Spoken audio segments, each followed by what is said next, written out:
Hi guys, this is Sachi here. You're watching Mudjar. So today I have a plant which has become favorite of many beginners.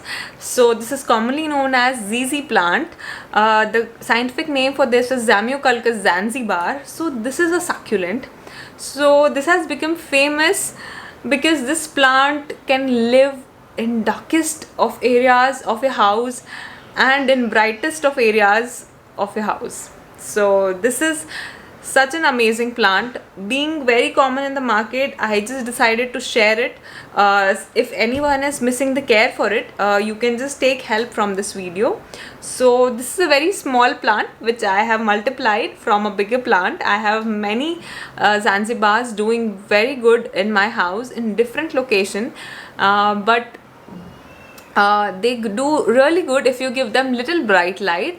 So I have ZC plants with me for more than like 3 years now, and they have been doing really good. So they have a bulbous bottom. That means the stem and the root come out from a small bulb kind of thing. So basically it is a succulent plant which grows in desert area naturally.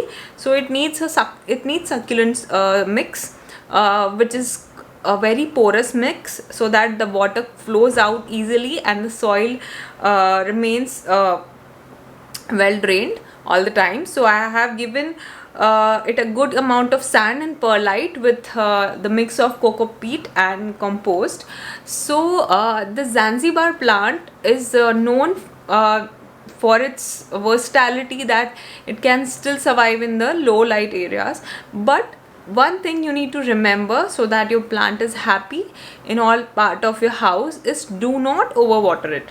They will still survive with less water, but once you overwater them, they will die out of root rot or some other kind of things related to water damage. So basically, unless it dries, do not water it. Even if you water them once in 3 weeks, or for your larger pots once in a month, they'll do great.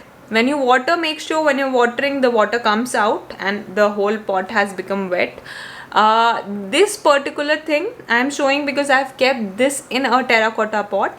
So if you're a beginner, make sure you use terracotta pot for this and other succulents, because it is being porous. Even though sometimes if you overwater, not always, sometimes if you overwater them, because of the porous nature, the water will evaporate through the porous wall of the terracotta thing. So make sure you just do not water your ZZ plants, and this will be happy in your house.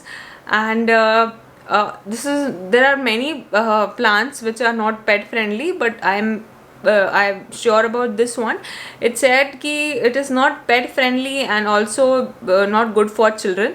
It has not caused poison kind of thing in studies, but it shows it may cause a slight poisonous thing. So keep away from your pets and your children. That's it. So today this was ZZ plant for you, and I'll see you in the next video. Bye.